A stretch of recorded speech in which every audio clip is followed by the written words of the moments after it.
Esvazie sua xícara para receber esse conhecimento. Eu diria mais, esvazie o seu graal e você receberá. Agora você me pergunta, onde habita o anticristo? Eu posso dizer que as 7 colinas ao redor de Roma representam os 7 chifres da besta. Mas eu posso dizer que os papas são a besta. E eu posso dizer também que o ser humano é a besta. Porque o ser humano consegue ao mesmo tempo amar aquele que lhe interessa e roubar, mentir e destruir se necessário. Primeira pergunta que eu faço. Quem foi o culpado pela morte de Cristo? Pegue uma pessoa mongol, e este mongol seja tomado por um espírito da região, e peça para que esse padre vá rezar em latim e levar seus elementos. Se aquela pessoa não tem essa referência, nada acontecerá. Portanto, isso é uma auto-hipnose. Seria polêmico agora. Quem trai é quem nega. Eu fui responsável por morte de muitas pessoas. Eu era de origem reptiliana e estou aqui há muito tempo. Esvazie sua xícara para receber esse conhecimento. Eu diria mais, esvazie o seu graal e você receberá. Deu uma ventania ganga no alto da serra. Deu uma ventania ganga no alto da serra. Era seu ventania ganga que vem descendo em terra. Era seu ventania ganga que vem descendo em terra. Deu uma ventania ganga no alto da serra. Deu uma ventania ganga no alto da serra. Era seu ventania ganga. Boa tarde. Boa noite. Bom dia.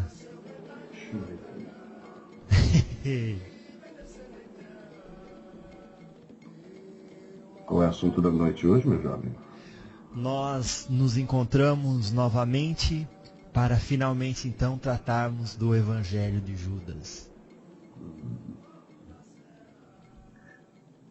Existem algumas folhas que foram encontradas de fato, em alguns pontos da região de Qumran. Mas existem também outros que estão escondidos através da Igreja Universal Católica Romana, que mantém em segredo. Ou seja, o papel aceita qualquer coisa. Então, nós vamos utilizar o bom senso para entender a história desse Judas histórico.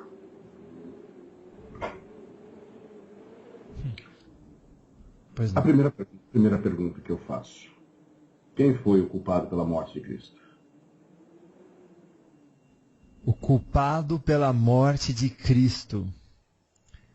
Então, Sr. Ventania, hoje, com a perspectiva que eu tenho, considerando que o Espiritismo ensina, já estava programado. Então, ele programou antes de encarnar, aquela morte lá, e o resto foi só um teatrinho. Uhum. E dentro de um colégio, se um de vocês faz alguma coisa errada, e a professora chega e diz, quem fez isso? Alguém responde? Normalmente ninguém fala nada, não. Então precisavam de um culpado.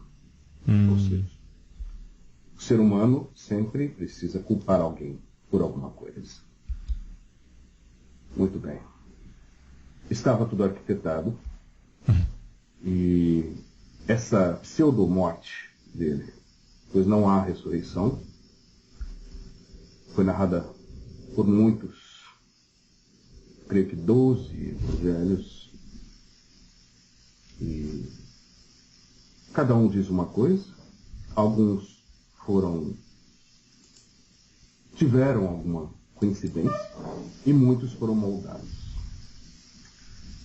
Portanto, a função dele era vir e ensinar. E ele aprendeu em algum lugar. Quando você quiser aprender alguma coisa, busque Oriente. Reoriente-se.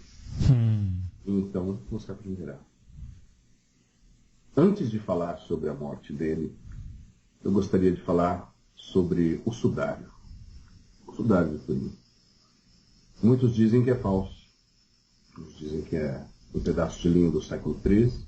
Outros dizem que é do século XVI. Outros dizem que tem remendos, e isso é fato. Mas o pólen da região onde foi tramado está presente. Através de instrumentos, você pode ver isso. Portanto, é verídico. E agora eu pergunto.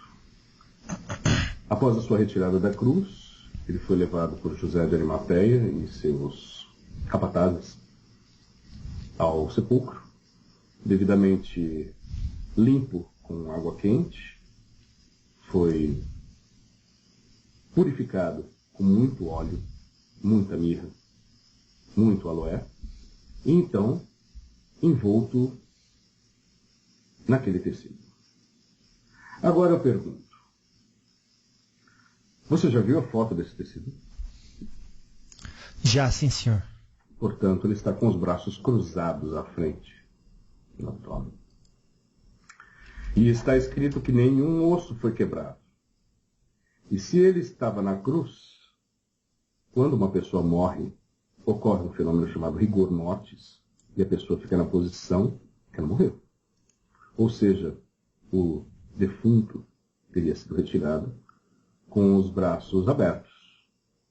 Era comum na época quebrar os braços, mas está escrito que não foi quebrado. Outro detalhe, que neste sudário, vamos falar de uma forma bem fria, defunto não sua, defunto não sangra. Então passaram-se algumas horas, você ainda o limpa, coloca envolto num linho e ainda fica marcado como se fosse um relevo, como se fosse um facsímile. As marcas de um sangue que escorria, portanto ele estava vivo. Então, se Judas se matou por causa da morte de Jesus, essa morte foi em vão.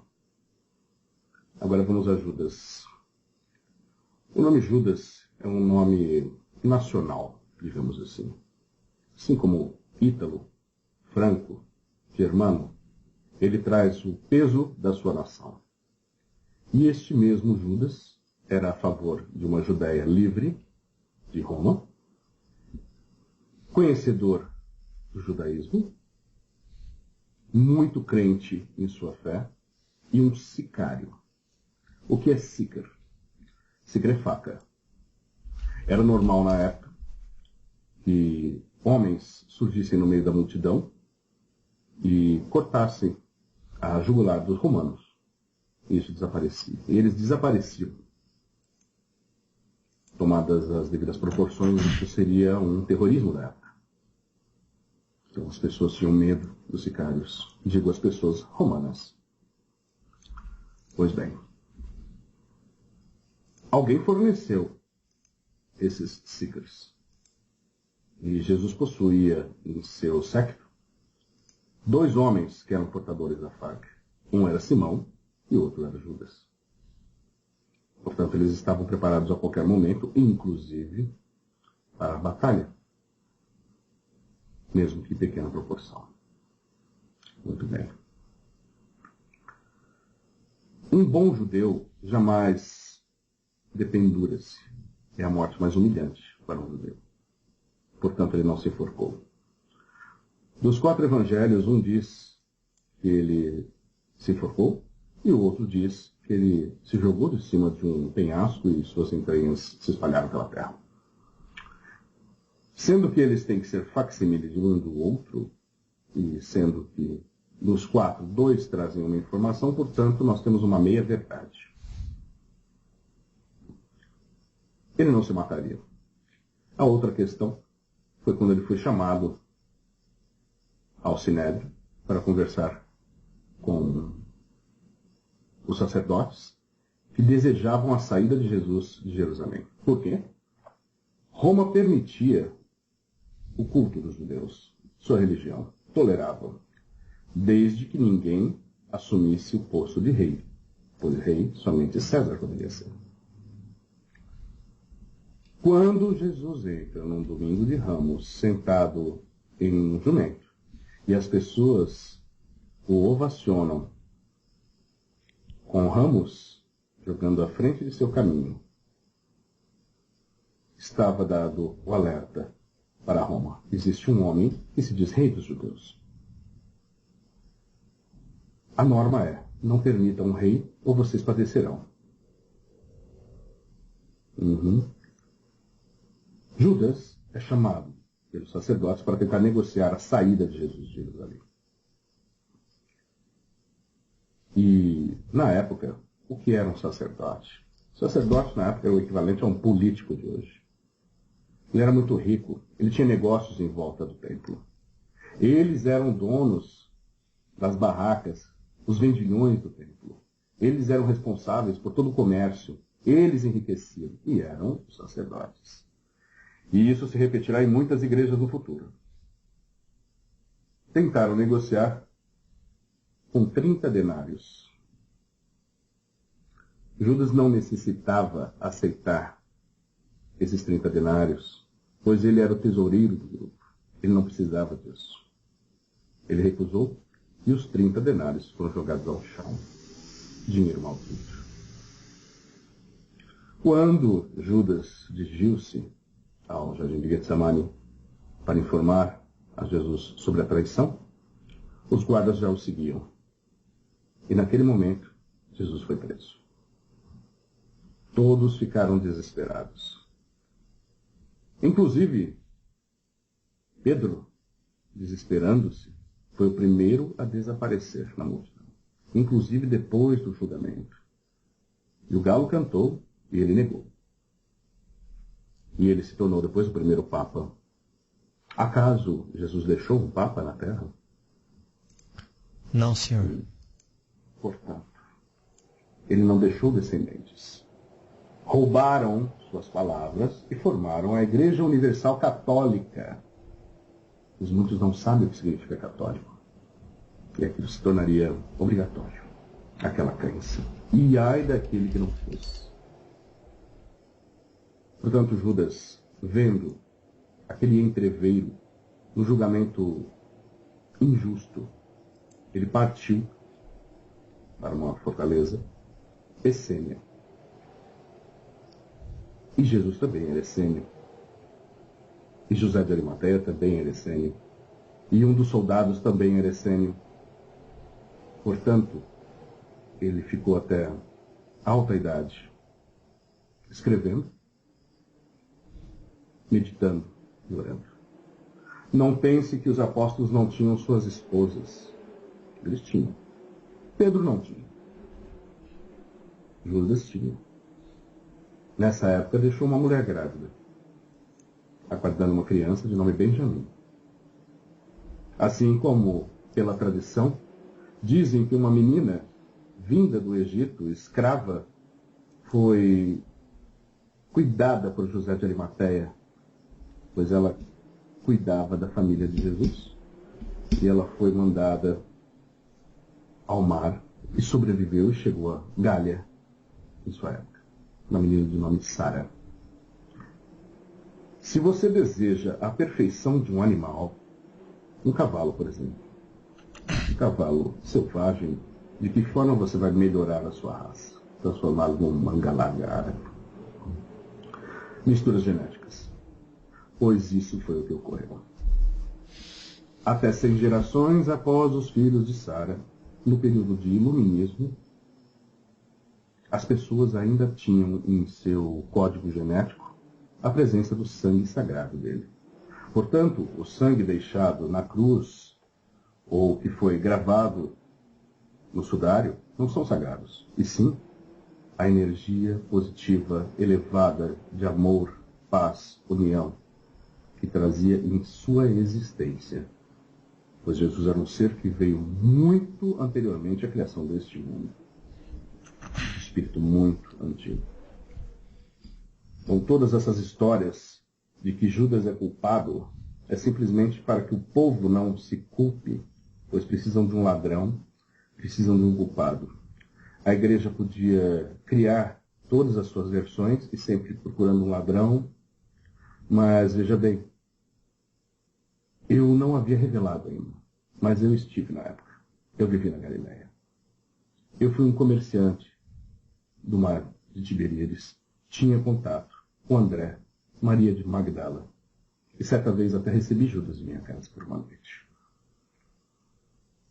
E a visão que ele tinha era de um judaísmo livre. Não se sabia o que era cristianismo, mas daquela nova religião que plantaria somente o amor. Não fazer mal a nada, a nem ninguém. A religião que diria que todos os seres teriam que ser felizes. Pelo fato dele ter traído os sacerdotes, ele foi buscado, foi caçado. Por isso ele estava sempre entre as sombras. Ele recebeu todo o conhecimento de Jesus. Você pode ver que nas pinturas e nas escrituras, ele se curva ao peito de Jesus. Quando uma pessoa se curva ao peito, ela está ouvindo palavras importantes. Então, quando vocês dizem que os apóstolos queridos eram Simão Pedro, veja bem, eu darei 3 nomes agora de 3 apóstolos muito queridos. Seriam André, irmão de Simão, Maria Madalena, seria Maria de Magdala. Magdala vem de Migdal. Migdal significa torre, portanto ela era poderosa. E também Judas Iscariotes. A palavra Iscariotes devido à sua origem na cidade de Cariotes.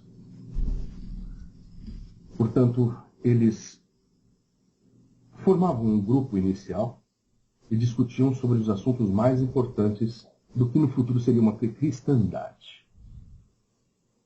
Eu estive presente ali, mas uma vez somente disse uma frase de Jesus.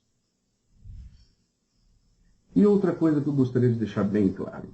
Esta Igreja Católica incensa seus santos e santifica as pessoas, beatifica. E agora eu venho com uma nova versão. Tudo na vida é muito dinâmico. Ninguém é elevado a uma comissão de santos e nunca mais descerá à terra. Existem algumas figuras que realmente não virão mais. Mas Judas veio à terra. Maria Madalena reencarnou também. Barrabás, Dimas, muitos outros reencarnaram. Portanto, dizer que eles são santos e elevados e não descerão à terra é falso, pois não existe um dia em que serão todos julgados. E sim, o julgamento individual, cada um é julgado mediante sua própria consciência. E se ele acreditar em um inferno, em um fogo revolto, assim será logo após a sua morte. Existem versões de outros livros mais modernos, após a divulgação dessa nova religião espírita, de que grandes médiuns teriam visto esse Judas sofrendo no inferno.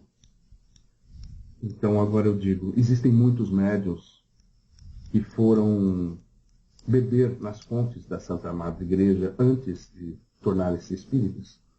E algumas informações ficam como que ruído. E essas informações podem ser dadas através de seus devaneios como verdadeiras, mas nem sempre o são. Dizem que ele foi visto sofrendo. Não, pois ele nada fez de errado. Eu creio que explanei bastante. Agora, se quiser, pode fazer suas perguntas. Sr. Ventania, o senhor falou, estive ali uma vez somente, disse uma frase a Jesus? Sim. Como é que foi? Explique mais um pouco desse momento. As informações sobre a Boa Nova de Jesus vinham até mim através do que vocês chamam de fofoca. E eu gostava de saber. André é um amigo meu, me convidava o tempo todo para andar junto ao séquito de Jesus. Eu nunca aceitei. Eu era um comerciante, eu queria enriquecer. Quando ele foi condenado e os 30 denários caíram no chão, eu estava próximo ao Sinédrio. E na sua retirada, tanto dos sacerdotes quanto de Judas, eu recolhi os 30 denários. Logo após eu fui pego pelos soldados, dizendo que é impossível um comerciante portar 30 denários em uma féria diária. E eu fui condenado à cruz, ao lado dele. Vocês estão incensando santos pensando que eles estão nos céus. E é agora que eu digo, eu sou um Exu dentro do culto da Umbanda, mas eu fui o primeiro santo a ser canonizado. Porque quando todos criticavam, quando o outro ladrão fazia escárnio dele, eu disse, ele abençoa aqueles que o fazem mal. E a única coisa que eu disse foi, lembra-te de mim quando entrares no teu reino. E naquele momento ele disse, em verdade vos digo que hoje mesmo estarás comigo no reino de meu Pai. Eis a prova de que existe vida do outro lado. Mas estar hoje mesmo com ele no reino de seu Pai não significava que eles dois estariam juntos, mas em ensinamento, o ensinamento de Jesus é muito mais importante do que o próprio Cristo. Portanto, ele levou ao reino espiritual o perdão. Eu fui Dimas, o bom ladrão. E hoje eu estou tentando convencer as pessoas de que essas catedrais com os meus nomes são Dimas. Eu fui somente um comerciante crucificado e que reconheceu este homem. E muitos dos outros também já reencarnaram. E muitos dos outros também estão tentando trazer uma nova doutrina a vocês. Existe um grande médium que é descendente desse sangue sagrado. E este grande médium escreveu grandes escrituras. Outra questão importante. Muitos negam a reencarnação, pois veja bem, o profeta Elias é o próprio João Batista. Isso está escrito. Só não enxerga aquele que não quer ver. E ele veio muitas outras vezes. Veio como filósofo, veio como grande médium. E antes disso, foi um grande aprendiz do Cristo. Francisco de Assis. Portanto, o profeta Elias e Francisco de Assis pertencem a uma mesma mônada original. Porque o que Francisco plantou na terra é o mais puro ensinamento das doces palavras do Cristo. Talvez depois do Cristo ele seja o mais santo, mas não precisa de uma igreja católica para santificá-lo. E sim, a própria vida o santifica. Existem ações de santos que crescem dentro dos jardins da igreja. E esta igreja é maldita, sim, mas nestes jardins nascem também boas flores. Belas flores nascem até no meio do estrume. Portanto, existem grandes ensinamentos dentro da Igreja Católica.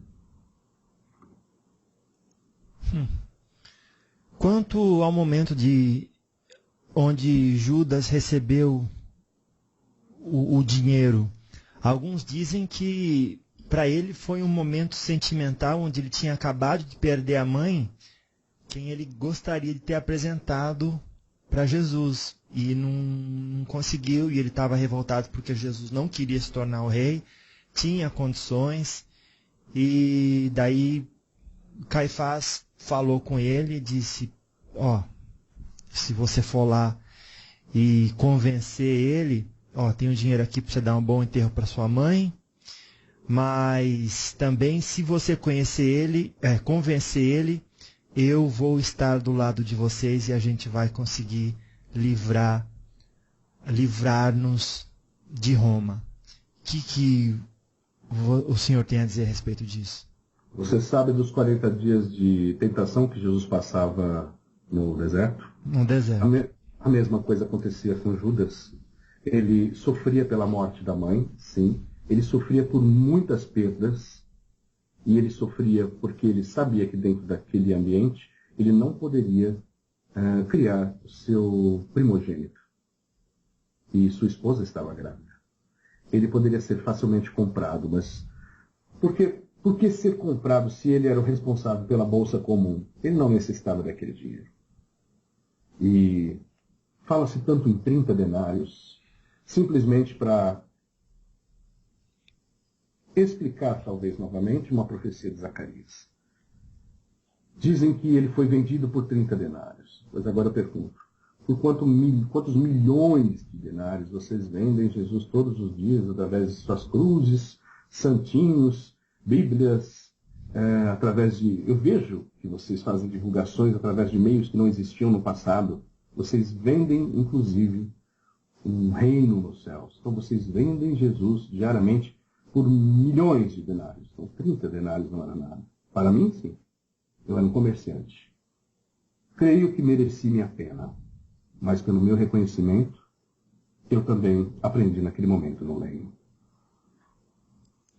Então misturaram um pouco de ficção com a verdade, dizendo, olha, um homem nestas situações era natural que aceitasse ser corrompido. E o senhor está dizendo que ele não aceitou. Certamente. Ele era incorruptível. Ele era um homem bom. Ele era seguidor de Jesus. E eu penso que muitos dos cristãos de hoje acreditam que o sofrimento de Jesus foi muito maior do que de seus apóstolos. Sendo que eles sofreram muito mais. Um foi crucificado numa cruz aberta. O outro pediu para ser crucificado de ponta cabeça. O outro foi esfolado, vivo, crucificado e queimado. Meus respeitos a São Bartolomeu. Outro foi despedaçado, outro foi enforcado, outro foi apedrejado. E digo, com essa minha prova de que ele não morreu na cruz, através da espada, a lança, aliás, do soldado que era essênio e amando de José de Arimateia, quando perfurou o seu pulmão, vazou-lhe a água. Portanto, naquele momento ele respirou. E antes disso, ele pediu água. E deram-lhe selidônia, traduzido como aquetum ou acetum, que era um veneno que tinha capacidade de fazer com que uma pessoa ficasse 36 horas como morta. Então ofereceram-lhe em uma esponja essa selidônia e imediatamente ele tombou. E essas 36 horas passaram-se sim, porque do nascer ao pôr do sol era um dia. Esses 3 dias que vocês falam tanto, na verdade eram 36 horas. E quando Maria Madalena chegou ao sepulcro e viu 2 homens de branco e corpo não presente mais, eles já haviam libertado seu corpo, já haviam medicado, levado, e eles estavam simplesmente arrumando o local. Portanto, os homens de branco, Jesus usava branco, os essênios usavam branco, não eram anjos. Tomadas as devidas proporções, sim. Mas anjos não descem à terra para desembrulhar mortos. Então toda essa ficção misturada à fé forma uma religião. O que antes era um mito, depois vira lenda, depois vira história, depois vira verdade ou mentira. Isso depende da crença de cada um. Se eu disser que o Deus do Antigo Testamento era um Deus mau, e o Deus Pai de Jesus é um Deus bom, eu serei apedrejado ou crucificado. Acontece que isso não ocorrerá porque eu já passei por isso. Então, ele não morreu na cruz, mas foi crucificado, certo? Sim. Era costume da época que, ao ser crucificado, homens duravam dias, especialmente quando eles tinham suporte para os pés. Eu tive esse suporte. Mas ao cair da noite, nenhum corpo poderia ficar no leito. Quebraram-me as pernas. E eu desmaiei, desfaleci. Ele já estava desfalecido. Era um teatro. Era costume da época também que cortava-se o pulso ou alguma artéria na perna para ver se jorrava sangue. E no caso dele, nenhum soldado fez isso. E sim, pago por José de Arimateia, o soldado espetou-lhe uma parte do pulmão para vazar e salvar. Este soldado reencarna nesta terra, no Brasil. Ele foi um mestre inconfidente famoso. Muitos desses homens do passado estão presentes e estiveram presentes nesta pátria. Aqui é um lugar de grandes coisas que ocorrerão. É por isso que eu, Gesnias, Ismos, Ventania, Em breve você saberá por que eu uso o nome ventania. Decidi trabalhar dentro desta religião popular. Porque não me interessa chegar com o meu conhecimento aos mais sábios, nem aqueles que não conseguem ler, mas a média.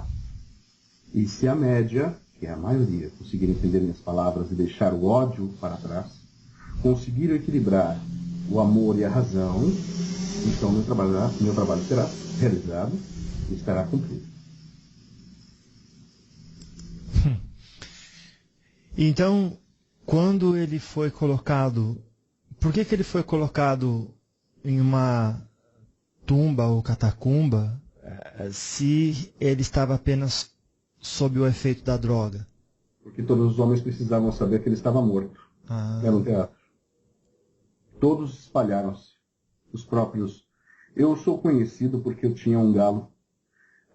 Pessoas solitárias normalmente são acompanhadas por alguns animais e eu tinha um galo. E este foi o galo que cantou quando Pedro o negou. Mas o meu símbolo é justamente o galo dos ventos, que reorienta. E veja bem, se você quiser aprender, olhe para o Oriente. Existe um homem chamado Mestre Issa, na Caxemira, que foi um grande mestre. Ele multiplicava pães, ele aparecia em vários lugares, ele ressuscitava os mortos, assim como outros avatares, como Krishna, que também fazia até alimentos levitarem. Krishna nasceu de uma virgem, Buda nasceu de uma virgem, Jesus nasceu de uma virgem, era costume da época nascer de virgens, em puro plágio. E esse mestre Issa está enterrado lá. E os costumes hebreus foram levados a Caxemira, na Índia, onde habita Shiva. E ele foi sepultado à forma hebraica. E os costumes e palavras da região são palavras hebraicas, sendo que aquela é uma região de língua indo-europeia, sendo que aquela é uma região em que cremam seus corpos. Portanto, o papel aceita muitas coisas. Eu só quero que você pense. E se você pensar, você vai chegar a conclusões incríveis do que pode ser verdade e mentira. Mas não discutindo a santidade dele, pois todos eles foram santos pelo que fizeram. Também os milhões de homens e mulheres que morreram na Inquisição também são santos e sagrados. Não quero discutir a fé, mas quero discutir o que pode ser verdade e mentira dentro da existência humana. E eu afirmo, o inferno não existe, a reencarnação existe, a ressurreição é impossível. E a ressurreição ocorreu em várias outras religiões. Portanto, na hora que os primeiros padres precisavam criar algo coerente dentro daquele livro chamado Bíblia, eles foram unindo conhecimentos, fazendo uma colcha de retalhos e pegando características de outras religiões antigas. Essa própria Bíblia, ela é tão... Cada um diz uma coisa. Veja bem, em uma parte do Antigo Testamento dizem que não se deve fazer uma imagem de nada que exista entre o céu e a terra. Mas a Arca da Aliança possuía 2 querubins. Dizem que não farás nenhuma imagem diante de ti para que adores. Portanto, a hóstia consagrada, o Deus feito de trigo, colocado dentro de um sol que representasse o Deus Ra, o ostensório, a eterna adoração a esse pedaço de trigo, não pode ser adoração a Deus. Mas se a sua fé quer que assim seja, eu respeitarei a sua água benta, o seu óleo de unção, a sua cruz, a sua hóstia e todas as suas crenças. Mas não pensem que esses elementos enganam ou espantam seres espirituais. Mesmo porque, darei um exemplo. Chamam-me de demônio por esses templos da nova religião. Faça uma pessoa que está possuída de um espírito. Hoje em dia, qualquer pessoa com um espírito que esteja passando por uma obsessão é tomada pelo demônio. Um padre vem e faz todo o seu ritual com sua hóstia, com sua água benta, com seu óleo de unção, com sua estola. E o demônio afasta-se. Pegue uma pessoa mongol, e este mongol seja tomado por um espírito da região, e peça para que esse padre vá rezar latim e levar seus elementos. Se aquela pessoa não tem essa referência, nada acontecerá. Portanto, isso é uma auto-hipnose. Isso é neurolinguística, uma ciência muito interessante que codificaram aqui. Grandes homens nasceram dentro do período iluminista e são reencarnação e são fruto da descendência de Jesus. A França foi o centro de tudo isso. Por falar em iluminismo, quanto da aversão ao domínio romano que o Judas tinha, Dimas compartilhava? Dimas era um comerciante. Eu era simplesmente um comerciante que queria dinheiro. E todas as informações que chegavam a mim, eu também concordava que a Judéia tinha que ser livre. Eu compartilhava das ideias de Judas, mesmo porque ele era um iniciado essênio. E eu sempre me interessei por magia. E havia grande magia. Eles eram grandes conhecedores de plantas. Eles conseguiam fazer com que um homem crucificado passasse por morto. Por isso me interessei, como José de Arimateia e tantos outros. O senhor tinha alguma religião e praticava, ou era apenas uma pessoa? Eu era filho de mãe grega e pai de origem siríaca. Portanto, cada um tinha o seu credo. Nunca me importei. Eu gostava da filosofia. Pois, como comerciante, você tinha contato com pessoas que viessem pela Rota da Seda e passavam informações sobre todas as religiões. Principalmente as orientais. Então aquilo me encantava muito. Mas eu não tinha uma crença, uma religião. E ainda não a tenho. Graças a Deus. O seu Ventania, o senhor pode dar mais detalhe dos diálogos que ocorreram entre Dimas e Judas? Eu conversei com ele algumas poucas vezes. Eu o acolhi em minha casa quando ele fugiu dos romanos. E eu me assustava com a presença dele. Eu tinha medo de morrer. Então, as informações que eu tinha sobre Jesus vinham muito mais de André e de Maria Madalena do que do próprio Judas. Ele era uma pessoa fechada, uma pessoa crente, e depois da sua saída, saindo de minha casa quando eu pedi para que ele se retirasse, nós não nos vimos mais. Muito pouco. Avistava à distância, mas não conversávamos. As informações da Boa Nova vinham através de André. E todos aqueles milagres que não são milagres, e tudo que é verdadeiro, e tudo onde há o verdadeiro Deus, para onde vamos, tirar uma pessoa do mundo dos mortos e fazê-la ressuscitar, é simplesmente dar a esperança de que a vida é eterna. Isso era ressuscitar os mortos. Eu creio que já conversamos sobre esse assunto. Assim como também Lázaro sofreu de uma doença e Jesus, por ser parente, disse levanta e anda, e ele levantou e andou. Naquela época, qualquer pessoa que ficasse em coma era tida como morta, pois o costume hebreu era livrar-se dos mortos o mais rápido possível, pois isso trazia má sorte. E assim ocorria. Muitas pessoas foram enterradas vivas. E eu agradeço ao costume hoje de velar os corpos, porque pelo menos isso não estaria acontecendo. Se estivéssemos no dia de hoje, essas ressurreições seriam chamadas pessoas voltando de seus comas nos hospitais. A medicina era muito pouco evoluída na época, então qualquer pessoa que fechasse os olhos e respirasse brandamente era tida como morta. Se o senhor pudesse voltar atrás e o tempo recontar e começar do zero, e o senhor pudesse escolher de novo, o senhor escolheria seguir Jesus? Eu escolheria seguir os ensinamentos dele. Coisa que poucos seguem. Pouco me importa. Os seus mestres não me importam. A mim me importa se existe um Alá, se existe um Elohim, se existe um Deus. Porque a partir do momento que eu me preocupo com Jesus, Maomé e os patriarcas, eu estarei criando confusão. Não importe com o que é humano, e sim com a mensagem.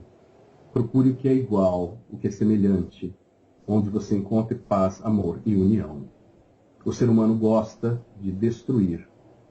E quando vocês dizem que é o diabo que vem ao mundo para matar, roubar, destruir, eu pergunto, sou eu que venho ao mundo para matar, roubar e destruir? Foi em nome do demônio que muitas guerras ocorreram, as cruzadas?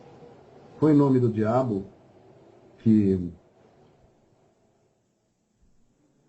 Grandes exemplos eu posso citar aqui. Foi em nome do diabo que a Inquisição aconteceu ou em nome de Cristo? E este Cristo sequer sabia disso. Ele temia pelo que estava acontecendo, porque o ser humano estava sendo um carniceiro. Milhões de pessoas foram queimadas simplesmente porque a grande carniceira, a prostituta da Babilônia, o anticristo, que era a Igreja Católica, matava, perseguia e roubava todos aqueles que não fossem batizados e não seguissem as suas normas. Eu tenho uma origem cátara em uma de minhas encarnações. E a água benta era maldita. E o óleo de unção era maldito. Porque cobrava-se para batizar. Cobrava-se para enterrar seus mortos. Cobrava-se até pelo pedaço de terra que se enterrasse em uma pessoa. Portanto, eu era contra isso. E a primeira cruzada foi justamente contra os albigenses. E ali estava eu. Meu pai e minha mãe eram cátaros. E eu fui vendido em outra encarnação na França para servir a padres. Portanto, eu tenho o outro lado da moeda no meu conhecimento também. E isso está acontecendo hoje. Estão vendendo Deus. Você, pobre, tem que pagar a indulgência para chegar ao céu. Se sua mãe morre, você vai conversar com o padre, esse padre dirá que ela está queimando no purgatório, que foi o que inventaram, e você terá que pagar em dinheiro a indulgência. Mas, dependendo da quantidade da propina, muitos duques e arquiduques e duquesas serão liberados de sua penitência. Pagarão e a igreja liberará. Portanto, essa igreja era maldita, sim. Agora você me pergunta, onde habita o anticristo? Eu posso dizer que as 7 colinas ao redor de Roma representam os 7 chifres da besta. Mas eu posso dizer que os papas são a besta. E eu posso dizer também que o ser humano é a besta. Porque o ser humano consegue, ao mesmo tempo, amar aquele que lhe interessa e roubar, mentir e destruir, se necessário. A besta é o próprio ser humano. E o meu trabalho como cobrador kármico neste orbe é justamente apostar que o ser humano ainda tem jeito e não destruirá seu próprio mundo. Nossa.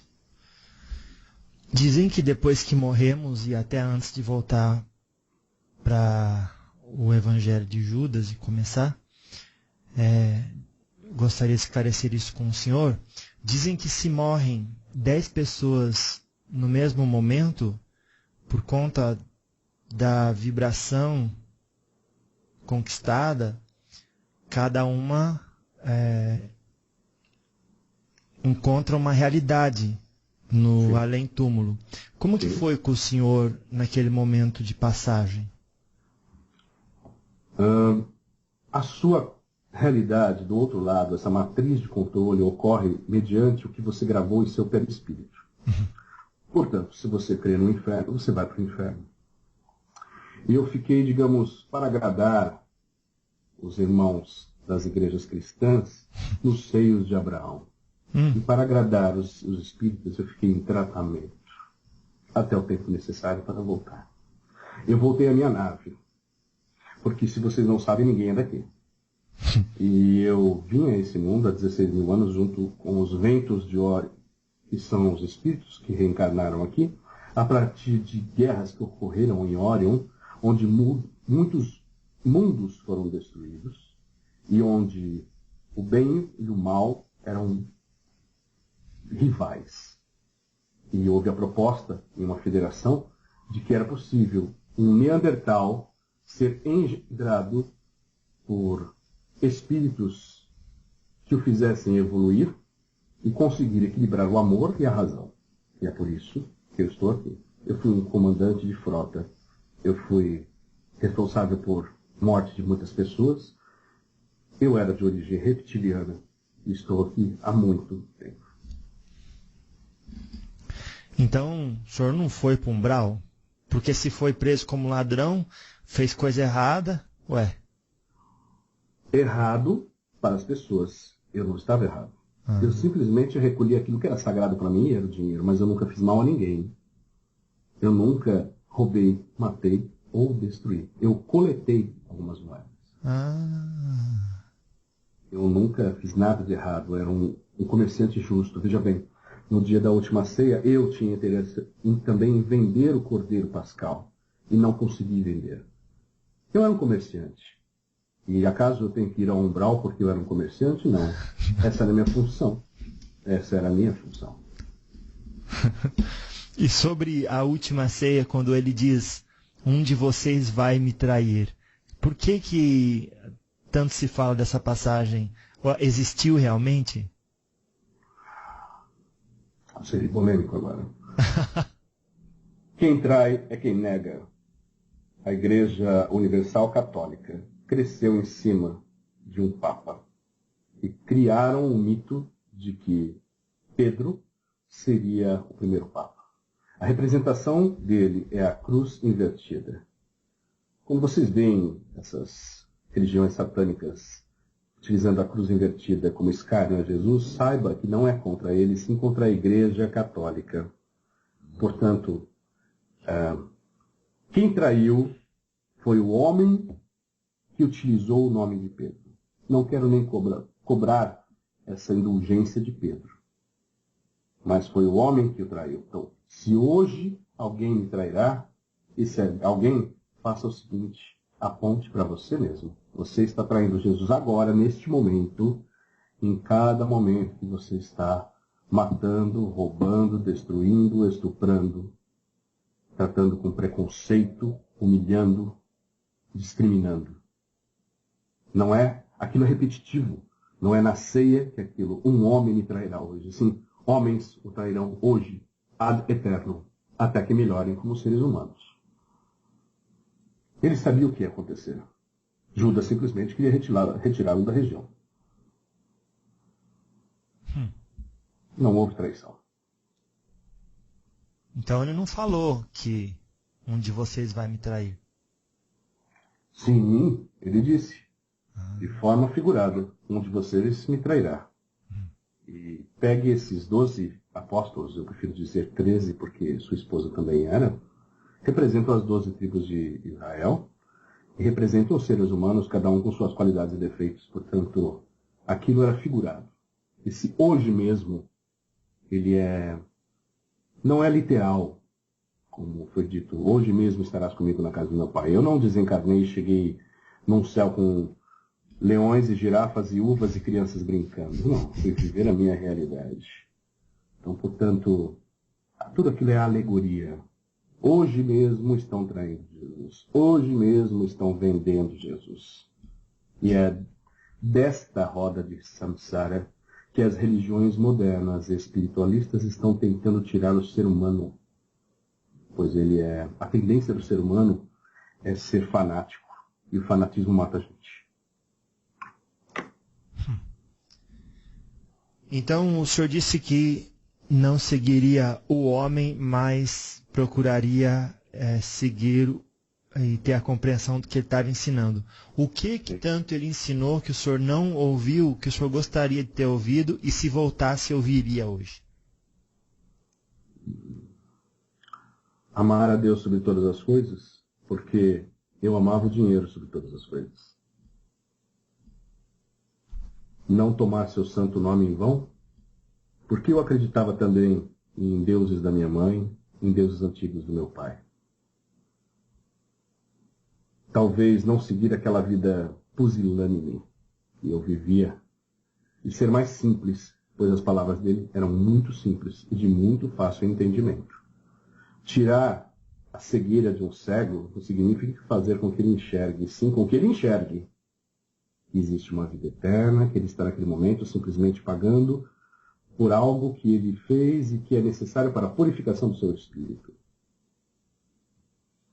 Eu creio que eu teria sido espírita na época, mas tudo a seu tempo.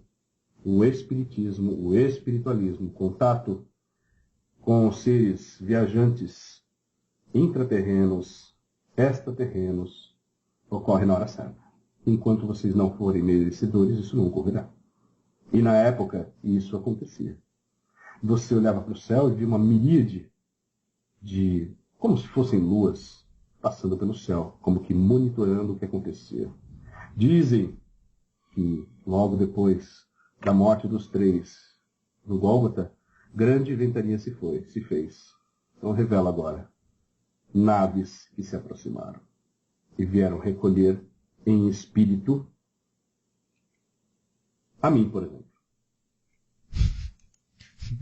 Claro, o senhor, independente, tinha uma descendência espiritual, certo? Eu não vim daqui. Vai me perguntar por que é que eu falo português. Porque a minha penúltima, ou antecedente a essa, eu fui português. Eu fui navegador. Eu passei pela França, eu passei pela Espanha, eu passei por outros países. Eu fui copista. Então, muitas realidades que o espírito antigo passa o levam, no momento correto, a retornar à sua pátria madre, que seria a minha frota, que está monitorando vocês. Mas hoje, estamos deixando de aparecer a olho nu, pois o ser humano, principalmente o cristão, não está preparado para um contato. Portanto, nós estamos inseridos dentro de intraterras, intramares, e tentamos não nos comunicar de uma forma física, pois vocês se assustariam.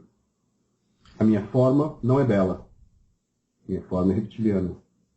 Mas a sua também não é bela. A beleza está nos olhos de quem vê. Portanto, muitos seres poderiam dizer que Jesus tinha uma feição de homem normal e feio. Mas não. Olhe para dentro do coração, do fogo de cada ser e você verá a beleza. Aquele que é feio a você poderá ser lindo. Até formas, digamos, insectoides este universo. Mas estamos seguindo para um caminho que poderíamos ficar muitas horas. Vou perguntar com a sua permissão. Se pudesse voltar novamente no tempo e o senhor tivesse a oportunidade de dar um conselho só para Judas, em que momento o senhor gostaria de aparecer para ele e qual conselho o senhor daria?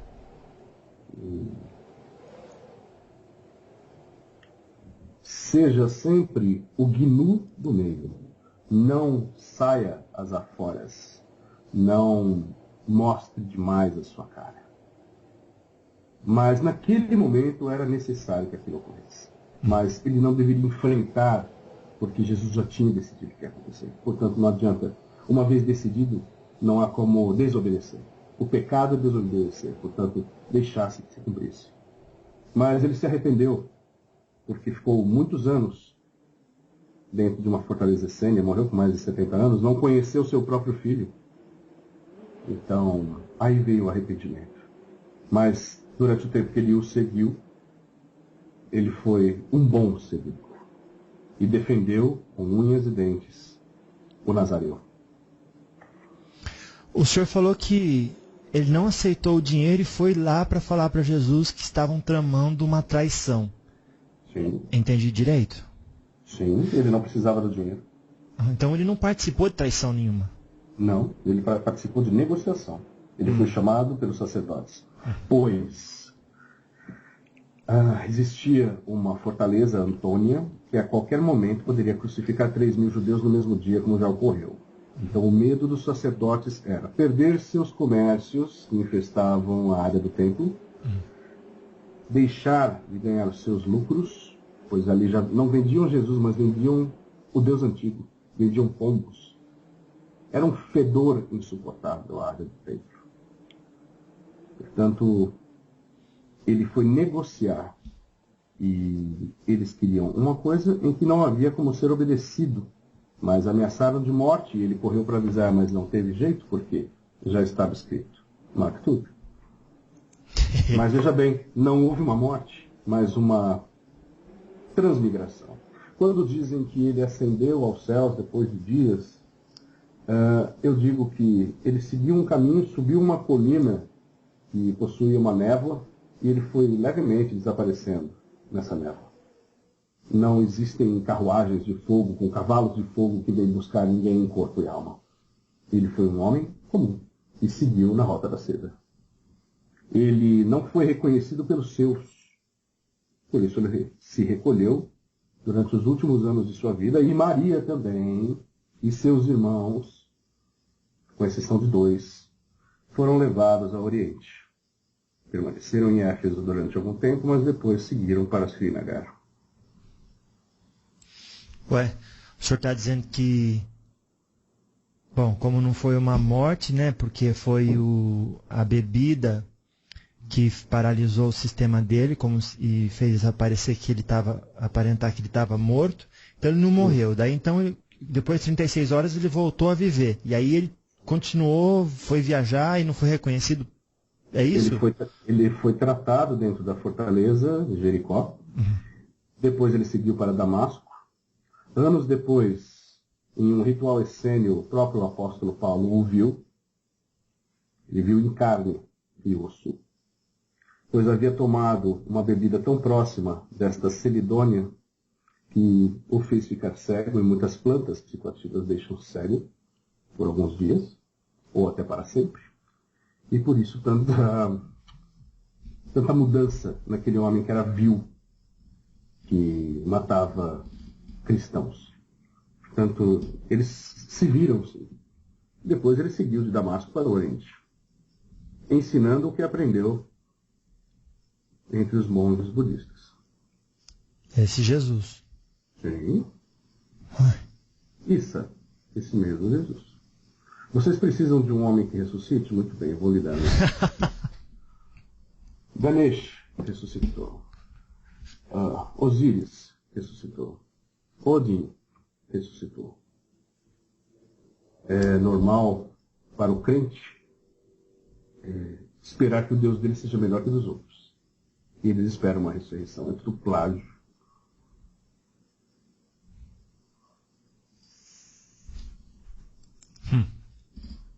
Certo. Seu Ventania? Sim. Eu vou então agora fazer a leitura, são poucas páginas, e se eu tiver alguma dúvida, eu vou parar e vou fazer a pergunta para o senhor, e se o senhor tiver algum comentário para fazer, pode me parar também e eu vou ouvi-lo, tá bom? Sim. Então esse documento que eu tenho é da Fraternitas Rosicruciana Antiqua, tradição Ruiracocha. E começa assim: Evangelho de Judas, introdução, o começo. O relato secreto da revelação que Jesus falou em conversa com Judas Iscariotes durante uma semana, 3 dias antes de que ele celebrasse a Páscoa. O senhor quer fazer alguma observação sobre isso? Eu concordo com tudo isso. Revelações foram feitas muitas.